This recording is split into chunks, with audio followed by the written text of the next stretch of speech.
What's up, guys? Today we are working on the Miata again, and we're going to be doing a shifter rebuild. So right now it's actually not too bad, but when you're in gear, there's a little bit of a shake to it. It's not really terrible, but I want this thing to be shifting as smooth as possible. Just great, have a really good driving experience. So what we're going to go ahead and do is rebuild the shifter. If you don't know how the transmission in these cars work, there is a it's called a turret, a shifter turret, and it has its own fluid and all the bushings and everything for the shifter itself that doesn't share with the rest of the transmission. So when we pull this out, we're going to have to go ahead and drain the old fluid, put new fluid in, and then replace all the bushings. So in order to get the center console off, this is a 2003 NB. There are two screws. It's a little bit in the shadow here. There's one right there. It's a little cover. You pop it up from the bottom, and mine's actually catched on the top. Like it won't come off. So I don't know if that's going to be all of them. Maybe yours is broken. But pop up from the bottom. There's a Phillips head under there.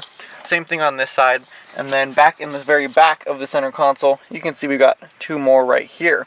I looked, and I don't think there's anything else. We might have to pop this up, and there might be one right here. But we'll see. We'll get to that once we get these four out, and then we should be able to unscrew the shift knob itself and have that just come up.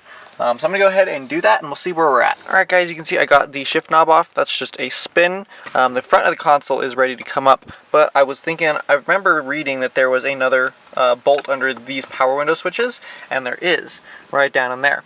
So in order to get this guy out, you actually just lift from the back, and then it'll pop up. There's a connector, you can see right there. I'm going to go ahead, pull that out. You just push that tab on the bottom there, if you guys can see it. Should slide right out, and then we'll be able to get that last Phillips head and pull up this entire center console. Alright, you can see I got the center console out. It was just that one last one holding it in. The front just pops up, it kind of clips in here and here, if you can see. Just pull it straight up and it'll come right out. No need to worry about that. And then I also had, if you guys can see this foam right here, this was actually around the console, or the shifter. So there's the big piece that went around and then the piece on top. I don't know if that's factory. It looks factory, but I've never seen it on any other of these shifter rebuild videos that I've watched. But you can see right there, well, maybe you can see the shifter boot is torn, so we're going to be replacing that today, as well as doing the shifter rebuild kit. So this will help it be quieter in the cabin, as well as keep less heat from coming in from the transmission. So you can see we got 4 10mm on all the sides right there. We'll go ahead and pull those guys up. This guy just moves out of the way if we need it. And this entire shifter piece will come up, although we'll leave a little bit on our shifter housing, but that is okay because we can get that off later. Alright, so now that we got that big dust boot out of the way, you can see we have a 10mm there, and then it might be a little bit hard to see, but there's one in the back, so 3 total.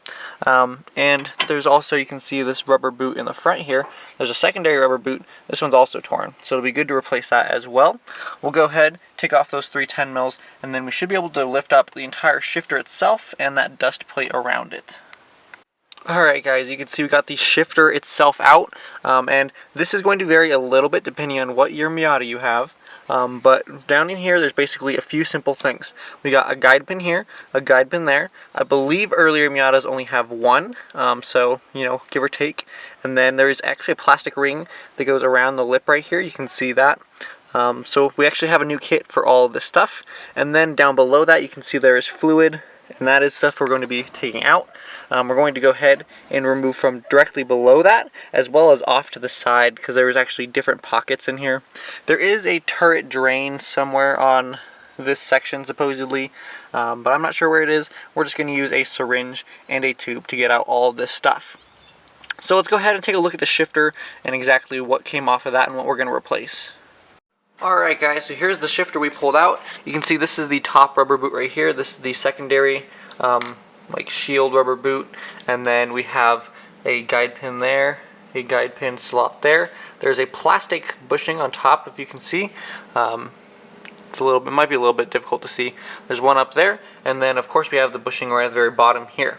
Now this is all the stock parts. You can see it's a little grody and gross. We're going to go ahead, hit this with a little bit of brake clean, a little bit of this blue towel, and this should all clean up very, very nicely.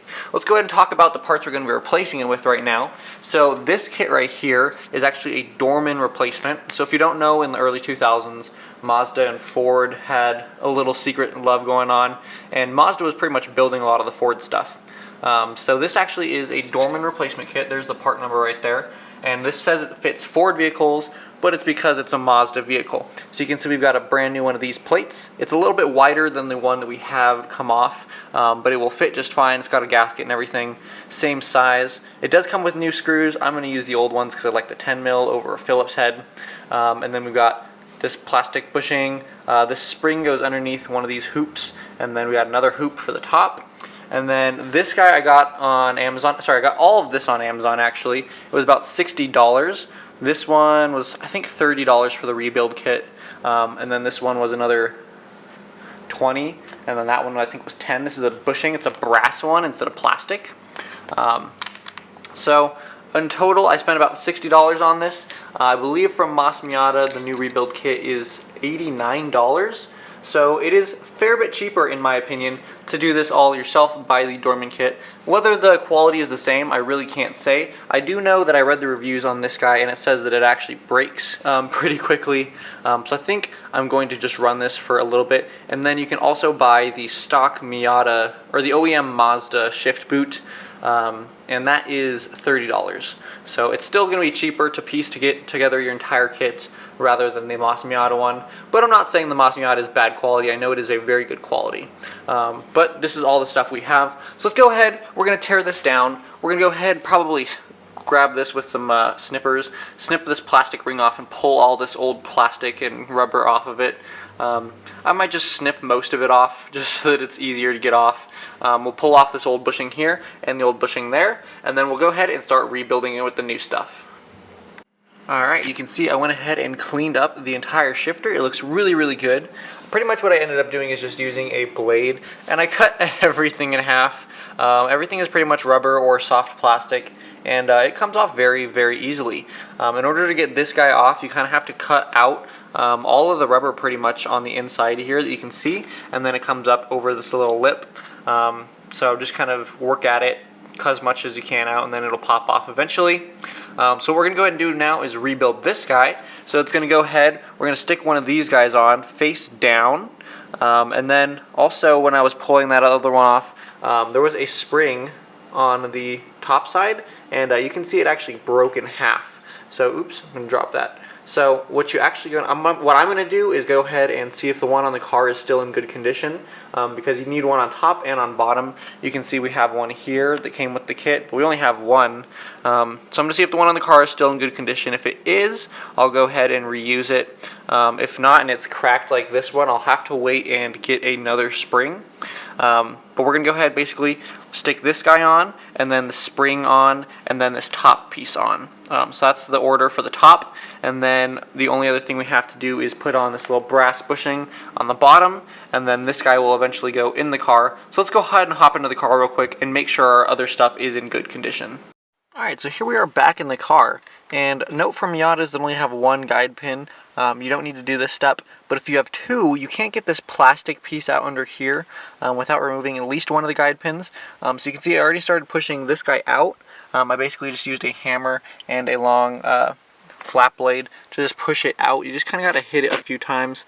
It did slip a little bit, but just kind of make sure it's on there straight.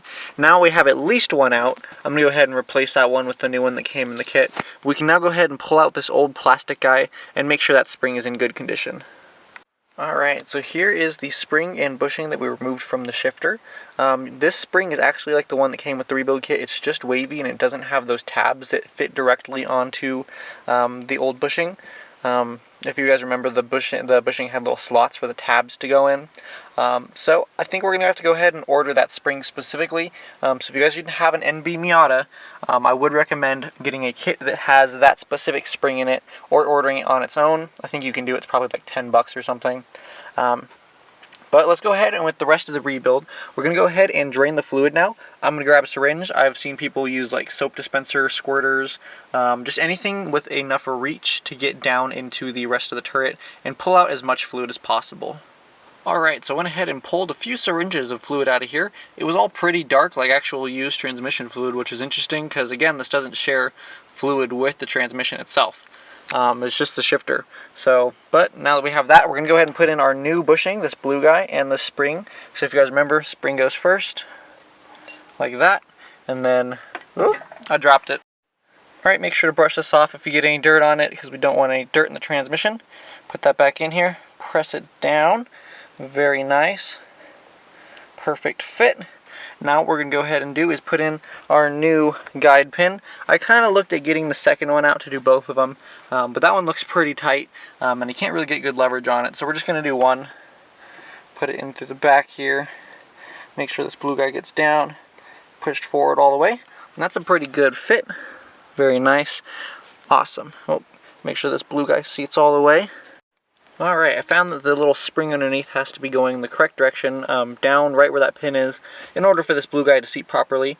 Go ahead and just change the spring to that. Now you can see I push this pin out again. I'm going to go ahead and drop a little bit of just regular Loctite on it to keep it in place. We'll go ahead and put a little drop on it, push it back in. It is a fairly decent snug in, but this Loctite will keep it from ever getting pushed out, which is a great idea. Alright, so now that we've got this all pushed in, it looks very, very nice and clean. We're going to go ahead and fill it up with some more fluid now. Now it's very important that you get GL4 transmission fluid for this. Well, specifically for the transmission, I'm not quite sure about the actual turret itself, but it uses the same thing, so it's a GL4. I'm using Redline MT90 because it is a very well-known brand, and people really, really like it. Now, some people say about 90 milliliters is how much you're supposed to put in. Others just say fill it up so that when you put the shifter in, it won't spill out. I'm probably just going to fill it up until the top of that little shifter place right there gets filled, so we have fluid on the outside and on the inside of the shifter. It really doesn't matter too much as long as there's fluid in there to lubricate things. Because again, there's not really any moving parts in here other than the shifter pivot joint. Now, one thing I wanted to note is the brass pivot bushing that I got. It's actually pretty loose. So it doesn't snap on like the old one. I'll show you in just a second. But I'm going to go ahead and actually place it down in here first, just so it doesn't fall off. And so I know I get it in exactly where it needs to be. But other than that, there's no play in it. It just doesn't snap on. So let's go ahead and take a look at that real quick. Alright guys, so here is our reassembled shifter. This is what I was talking about, this brass bushing. It just slides on and off, but there's no play in it. This is just me shifting around the entire thing. So I think that we're going to be okay with this guy.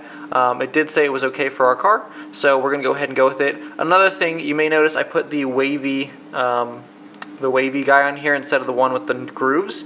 And that's because I actually found online it doesn't necessarily need the one with the grooves. They're the same spring, the one with the grooves just helps locate it. So when I put this together, I'm going to make sure very, very carefully that this is all lined up correctly. But other than that, we don't necessarily need the one with grooves. This one should work just fine. So let's go ahead and take this. We're going to get some gear fluid as well, and we'll put both of these in the car. Alright, well hopefully you guys can see that there is fluid in there. There's also the brass bushing, if you can tell. So I went ahead and actually just put it on my finger, and then stuck my finger down there, and then just kind of wiggled it off, just so it didn't go off into the side, and we would lose it. But now we are ready to go ahead and put everything back together. So we're going to go ahead, take this guy and stick it back on. Now I believe the NA shifters can only go on in one direction because they only have one guide pin, but these have two, so just make sure the shifter is facing the correct way.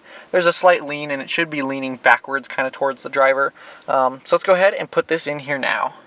Alright guys, as you can see, we have everything all back together, and boy does it feel good. So I'm currently in gear, and there is just absolutely no play in it.